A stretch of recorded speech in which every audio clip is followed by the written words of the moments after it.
Second year اپنے اگلے topic قرارداد لاہور مارچ 1940 کے ساتھ اپنے اگلے لیکچر کا آغاز کرتے ہیں۔ قرارداد لاہور مارچ 1940 اس کے آغاز سے پہلے اس کے پس منظر کا جائزہ لیں گے۔ گورنمنٹ آف انڈیا ایکٹ 1935 کے تحت فروری اور مارچ میں 1937 میں صوبائی اسمبلیوں کے انتخابات ہوئے۔ ان انتخابات میں مسلم لیگ اور کانگریس دونوں نے حصہ لیا، مگر کانگریس کو کامیابی حاصل ہوئی۔ 11 میں سے 8 صوبوں میں کانگریس نے اپنی حکومت بنائی اور حکومت بنانے کے ساتھ ہی انہوں نے مسلمانوں کی زندگی اجیرن کر دی۔ اسی دوران ستمبر 1939 میں دوسرے جنگ عظیم کا آغاز ہوا۔ یہاں پر کانگریس نے حکومت برطانیہ کو مجبور کرنے کے لیے اپنے مطالبات پیش کیے، مگر کیونکہ حکومت برطانیہ اس وقت جنگ میں مصروف تھی، لہٰذا انہوں نے ان مطالبات پر نظر ثانی نہیں کی۔ کانگریس نے حکومت برطانیہ کو مجبور کرنے کے لیے اکتوبر 1939 میں اپنی وزارتوں سے استعفیٰ دے دیا۔ ان کا استعفیٰ دینے کی خوشی قائد اعظم نے یوم نجات کے طور پر منائی۔ 22 دسمبر 1939 22 دسمبر 1939 کو قائد اعظم نے مسلمانوں سے یوم نجات منانے کی اپیل کی۔ کانگریسی وزارتوں کے دوران مسلمانوں کو انتہائی تلخ تجربات کا سامنا ہوا۔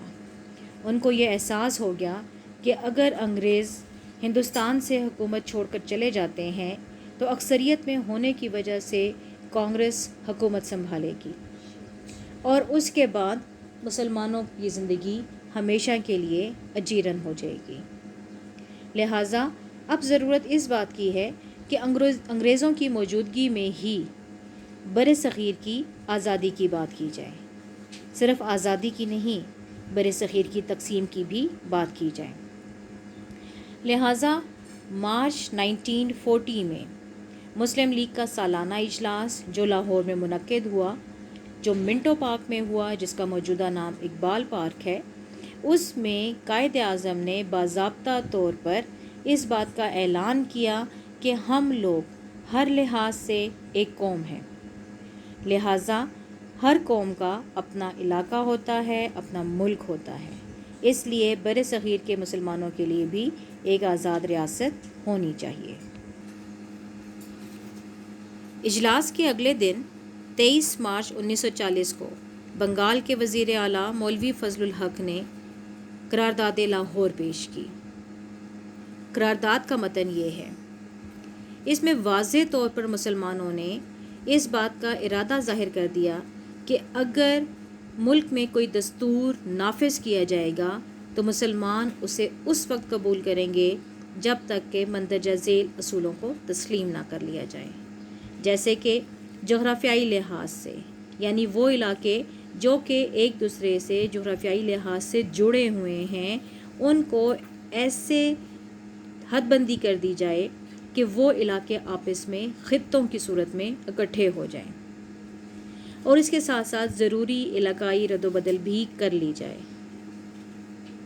کہ جو علاقے جہاں پر مسلمان عددی لحاظ سے اکثریت میں ہیں، جیسے کہ ہندوستان کے شمال مغرب میں اور شمال مشرق میں، ان کو اکٹھا کر دیا جائے تاکہ وہ آزاد ریاستیں بن جائیں۔ ان ریاستوں میں مسلمان اکائیاں یعنی کہ صوبے خود مختار ہوں گے، مقتدر اعلیٰ ہوں گے، یعنی وہ اپنے لیے قانون سازی کر سکیں گے، اپنے اختیارات کو استعمال کر سکیں گے۔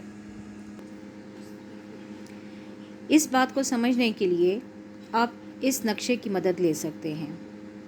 یہاں پر آپ کو مشرق میں بنگال نظر آ رہا ہے اور اسی طرح سے شمال مغرب میں آپ کو پاکستان کے چاروں جو صوبے ہیں وہ دکھائی دے رہے ہیں۔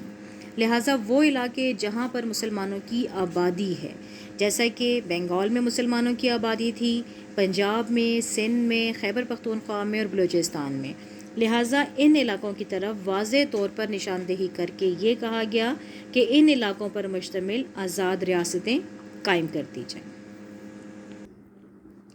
قرارداد کے متن میں جو الفاظ استعمال ہوئے ہیں ضروری علاقائی رد و بدل اور حد بندی، وہ اس لیے استعمال کیے گئے ہیں کہ جیسے کہ ہم جانتے ہیں کہ بنگال کا علاقہ جو تھا وہ ایک بہت بڑا صوبہ تھا، وہاں پر جو مشرقی حصہ تھا وہاں پہ مسلمانوں کی آبادی زیادہ تھی اور اس کے مغربی حصے میں ہندوؤں کی آبادی زیادہ تھی، تو پورا بنگال کا صوبہ کبھی بھی پاکستان کو نہیں دیا جائے گا۔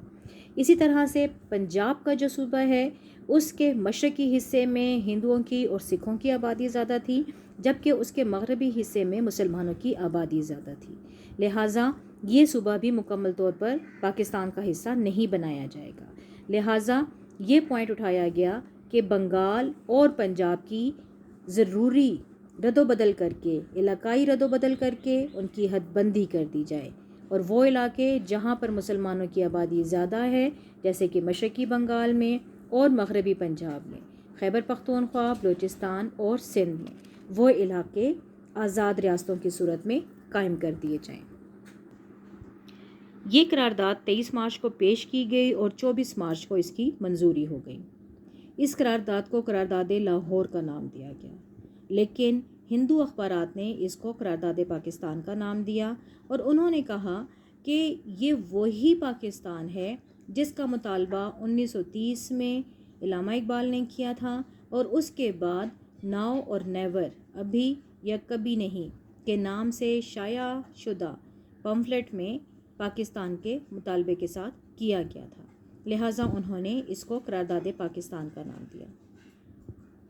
قائد اعظم نے باضابطہ طور پر قرارداد لاہور کو 2 سال کے بعد یعنی 1942 میں قرارداد پاکستان کا نام دینا شروع کیا۔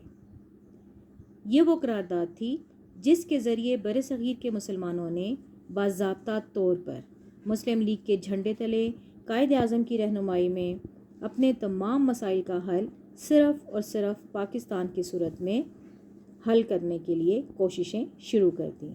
اب ان کا مطالبہ صرف اور صرف پاکستان کا حصول تھا۔ شکریہ۔